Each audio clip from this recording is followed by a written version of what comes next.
নমস্কার বন্ধুরা, সোনিয়ার্স ব্লগে সকলকে জানাই স্বাগত।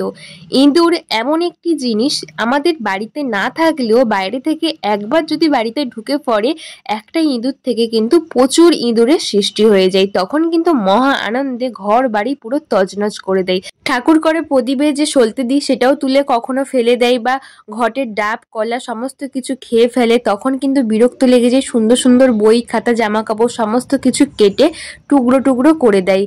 এদের অত্যাচারে পুরো আমরা অতিষ্ঠ হয়ে পড়ি। বাজার থেকে বিষ কিনে আনলে দেখা যায় এরা খেয়ে এমন এমন জায়গায় মরে পড়ে থাকে, পুরো ঘর একটা পচা গন্ধের সৃষ্টি হয়। এমন এমন জায়গায় মরে আমরা কিন্তু বেরও করতে পারি না। তখন কিন্তু আরও একটা সমস্যার মধ্যে পড়তে হয়।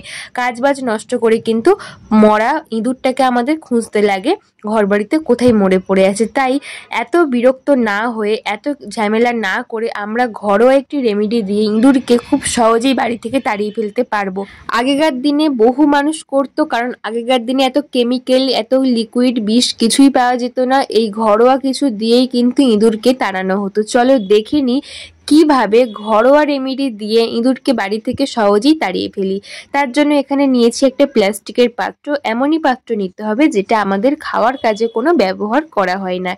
এই পাত্রের মধ্যে আমি নিয়ে নিচ্ছি একটা বিস্কিট। এখানে আমি একটা সুগার ফ্রি বিস্কিট নিয়েছি। তোমরা চাইলে যে কোনো মেরি বিস্কুট বা যে কোনো কিছু নিতে পারো। এখানে আমি বিস্কিটটা ধারে রাখলাম। নিয়ে নিচ্ছি 1 চামচ আটা। 1 চামচ আটার মধ্যে বিস্কিটটা একটু গুঁড়ো করে এর মধ্যে ভেঙে দিয়ে দিচ্ছি।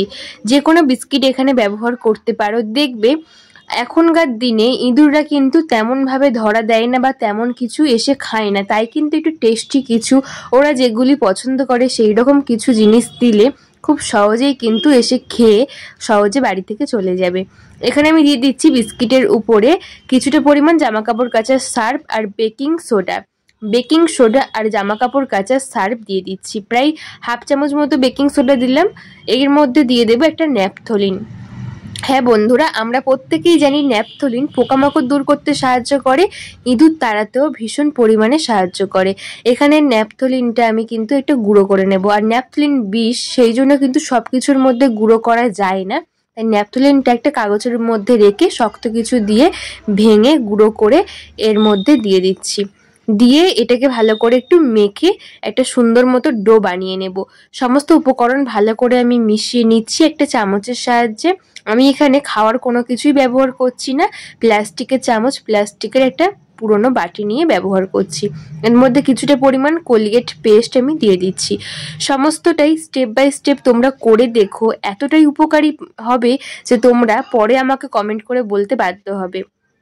100% গ্যারান্টি দিয়ে বলছি, বাড়িতে অতিরিক্ত ইঁদুর থাকলে এই ঘরোয়া টোটকার সাহায্যে ঘর থেকে এক ছিটকে পালিয়ে যাবে। দেখো ভালো করে আমি মিশিয়ে নিয়েছি। এর মধ্যে অল্প অল্প জল দিয়ে একটা ডো বানিয়ে নেব।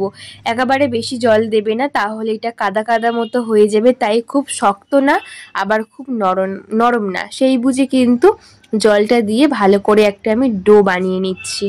যেমন আটা মাখি সেই রকম আটা মাখার মতো একটা ডো বানিয়ে নিয়েছি। ভালো করে হাতের সাহায্যে লম্বা করে নিয়েছি। ছোট ছোট একটা বলের আকারে এটাকে পাকিয়ে নেব। খুব সহজেই কিন্তু একটা বল বল আকারে হয়ে আসবে।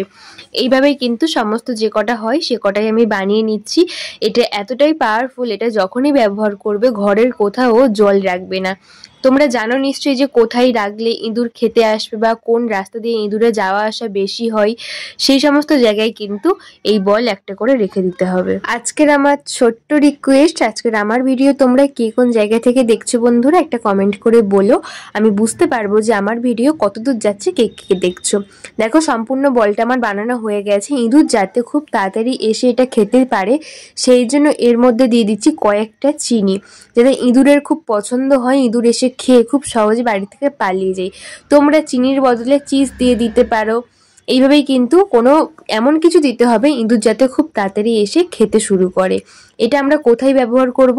সবসময় রান্না বান্না করি কিচেনে, রাতের বেলা যখন লাইট বন্ধ করি দেখা যায় এই আশেপাশে এত পরিমাণে ইঁদুর আসে খাবারের গন্ধে বা খাবারের খোঁজে। আমরা সকালে এসে দেখি রান্নাঘরটা পুরো অগোছালো হয়ে গেছে, একটা অপরিষ্কার ব্যাপার থাকে। তাই রাতের বেলা একটা করে এইভাবে গ্যাস ওভেনের নিচে রেখে দেব, বা আমাদের গ্যাস সিলিন্ডারের নিচটা অনেকটাই মানে কণার দিকটা অনেকটাই কিন্তু অন্ধকার থাকে সেই জায়গাটাও কিন্তু একটা করে এইভাবে রেখে দিতে হবে। আমরা যেখানে খাবার দাবার রাখি সেই জায়গাতেও কিন্তু একটা করে আমি রেখে দেব। এইভাবে কৌটো রাখি, এই কৌটো চারিদিকে বসে থাকে, লুকিয়ে থাকে, কাটে, সেই সমস্ত জায়গায় কিন্তু একটা করে আমি এই বল রেখে দিচ্ছি। বা যেখানে আমাদের ডালের কৌটো, বিস্কিটের কৌটো, এই সমস্ত জিনিস থাকে সেই জায়গাতেও কিন্তু একটা করে আমি এইভাবে রেখে দেব, যাতে ইঁদুর খুব সহজেই কিন্তু এটা খেয়ে ঘর থেকে পালিয়ে যায়। আমাদের আলু পেঁয়াজের জায়গায় কিন্তু আলুগুলো খেয়ে নেয়, টুকরো টুকরো করে দেয়, সমস্ত জায়গায় রেখে দেব। ফ্রিজের পিছনেও একটা দিয়ে দেবো, যাতে এই রাস্তা দিয়ে ইঁদুর যাওয়া আসা করার সময় খেয়ে খুব সহজে ঘর থেকে পালিয়ে যায়। অবশ্যই দরজা জানলা খুলে রাখতে হবে। আমাদের প্রত্যেকের বাড়িতে এই সমস্ত ডেস্কও তো থাকে, যেগুলো ফ্লিপকার্ট দিয়ে আসে, জিনিসপত্র রাখে। ইঁদুর কিন্তু মাঝে মধ্যে এর ভিতরে বাচ্চাও পেড়ে দেয়। প্রচুর পরিমাণে ইঁদুর জন্ম হয়, প্রচুর পরিমাণে ইঁদুর কিন্তু বেড়ে যায়। তাই এই বক্স থাকলে বাড়িতে, এই বক্সের ভিতরে প্রয়োজনীয় জিনিস তো রাখতেই হবে, তাই নিচে একটা করে রেখে দেবো, যাতে ইঁদুর খুব সহজেই একটা বল খেয়ে ঘর থেকে পালিয়ে যায়। একটু ভিতর সাইডে ঢুকিয়ে দিচ্ছি শোকেসের নিচে, আলমারির নিচে, যাতে ইঁদুর এসে খেয়ে অন্ধকারে খুব সহজেই ছটফট করতে করতে বাড়ি থেকে পালিয়ে যায়। প্রত্যেকের বাড়িতে মেন গেট থাকে, সেই মেন গেট একটু খোলা থাকলে ইঁদুর কিন্তু অনেক সময় বাইরে থেকে ঘরে প্রবেশ করে, তাই আমরা বুঝতে পারি না কোথা থেকে আসে। এইভাবে কিন্তু একটা করে বল রেখে দেব। আমাদের টয়লেটেও দেখা যায় মাঝে মধ্যে রাতের বেলা আসলে, বাথরুমের দেখা যায় ড্রেনের দিকে কিন্তু একটা দুটো ইঁদুর ঘোরাফেরা করতে দেখা যায়, সেখানেও একটা বল রেখে দিলাম। আশা করছি আজকের এই আইডিয়া তোমাদের কাজে আসবে। কেমন লাগলো কমেন্ট করে জানিও। বাড়িতে অবশ্যই ট্রাই করো, কেমন ফলাফল পাবে আমাকে এসে জানাবে কমেন্ট বক্সে। সবাই ভালো থাকবে, দেখা হবে নতুন ভিডিওতে। নতুন বন্ধু হলে একটা সাবস্ক্রাইব করে দিও। আজকের ভিডিও একটু ভালো লেগে থাকলে লাইক, কমেন্ট আর বন্ধুদের কাছে একটু শেয়ার করে দিও, যাতে সবার খুব উপকারে আসে আজকের এই ভিডিওটি। সবাই ভালো থেকো, দেখা হবে খুব তাড়াতাড়ি নতুন একটা ভিডিওর সঙ্গে। টাটা বন্ধুরা।